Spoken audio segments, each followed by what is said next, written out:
Magandang hapon po. Sumemplang sa SLEX ang isang tauhan ng PNP Highway Patrol Group matapos siyang banggain at takasan ng isang SUV. Tinutuntun pa ng mga otoridad ang driver ng SUV.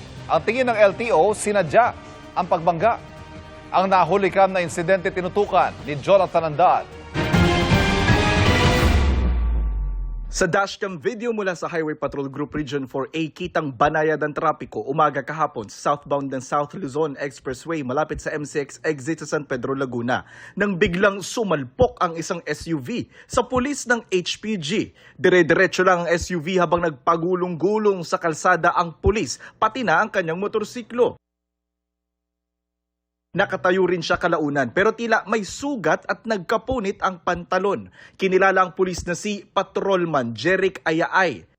Sabi ng HPG, nagtamo ang pulis ng minor injuries at nasa maayos ng kondisyon. Sinusubukan pa naming mahuna ng pahayag ang biktima. Gumugulong na ang investigasyon para matunto ng tumakas na motorista. Nananawagan ng HPG sa publiko na magbigay ng impormasyon na makatutulong sa investigasyon.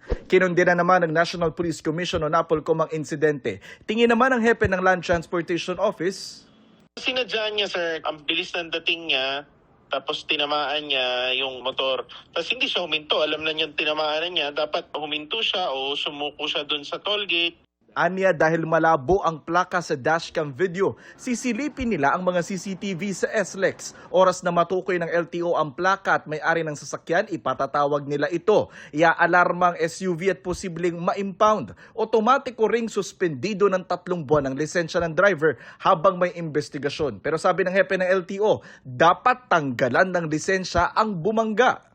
Kasi itong driver na to yung hindi dapat nagmamaneho. Wala siyang ibang dapat ikatwiran dito. Kita natin talagang overspeeding na, talas on purpose pa niyang binangga yung HPG. Jonathan Andal, nakatutok, 24 oras.